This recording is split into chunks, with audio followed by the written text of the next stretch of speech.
Yeah.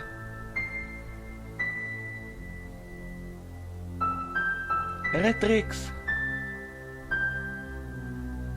A moje banda,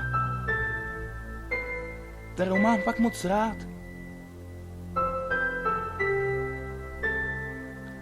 Ani nevíš, jak nám tu moc chybíš, brácho.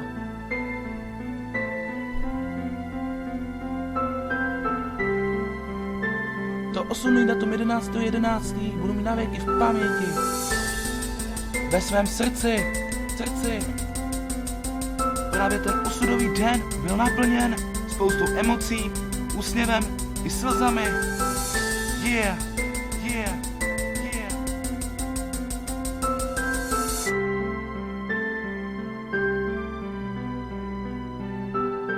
Hlavně vzpomínkami, které nám zamotaly hlavy, netušíme sami, jak se to vlastně stalo, přitom není nic, co by nám to vzalo a stačilo tak málo, aby nás to dokupy dalo, byly by jí 4 roky, spojila naše kroky, přestože tu s námi není, máme pocit, že tu stále stojí plná a prázdná sklenka, ať se má dobře nelinka.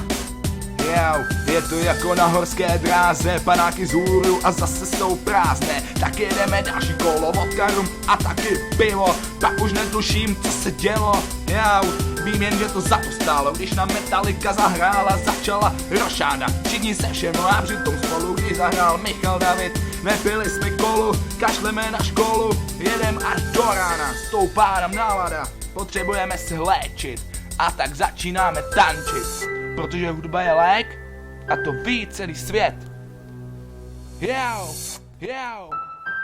Tak se začala psat historie naší bandy.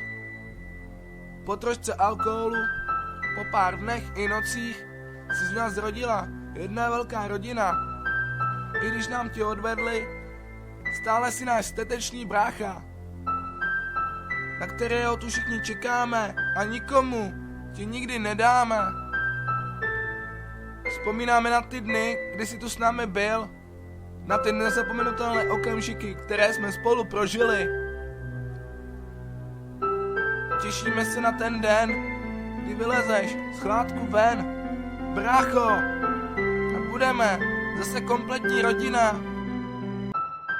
A teď začíná druhá etapa našeho příběhu. V Jungle Baru se naše sklenky dali do oběhu, pili jsme a tancovali tak zběsile, že se nám potilo každý místo a těle. Málem jsme všichni ten barák zbořili, skákali, dokud nám síly stačily. Měli jsme pocit toho největšího štěstí, protože sobota byla naše, to je přeci jasný. I když tam bylo pár lidí, co nám to chtělo zkazit, my jsme se nedali. Museli jsme furt pařit, házeli jsme ruce nahoru a dolů jako po minutí, nechtěli jsme se zastavit, prostě jsme blbli jak malí. Byla to jedna z nejlepších nocí v našem životě, my jsme jedna velká rodina a tak to navždy zůstane. Ale jak jsme tam tak stáli, dobře se bavili, to jsme ještě nevěděli, že tě vidíme naposledy. Tak se začala psát historie naší bandy. Po trošce alkoholu, po pár dnech i nocích se z nás zrodila jedna velká rodina.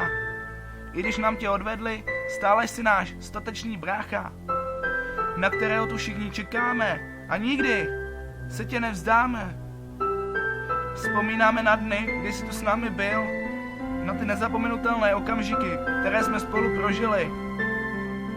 Těšíme se na ten den, kdy vylezeš z chládku ven.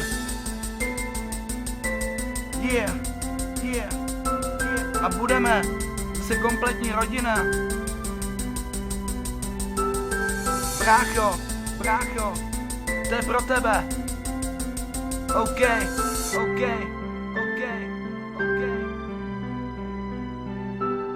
Tak nastala ta poslední noc, všichni jsme smáli a bavili se, užívali si každou minutu, kterou jsme strávili společně po svém boku. Dělali jsme hlouposti, vyprávěli vtipy, popíjeli alkohol a kouřili cigarety. Brzo ráno šlo se spát a o pár hodin později jsme byli vzhůru zas. Loupej zvonek, ťukání na dveře, zvláštní hlasy a ve dveřích stáli divní chlápci. Zaznělo jen tvé jméno a hned jsme všichni věděli, že je všechno v prdeli. Nikoho z nás to by nepustili, jen z dálky se slzami slzami v očích jsme ti mávali a v duchu si přáli, ať se k nám brzo vrátíš. Právě v ten den nám tě zavřeli do hnusného chládku a my s otevřenou náručí čekáme, až tě z něj pustí zase za námi ven. Každý den vzpomínáme, přemýšlíme nad tím, co asi děláš, jak se máš a kde vůbec jsi. Bez tebe je tu takové prázdno, že si to nedokážeš ani představit.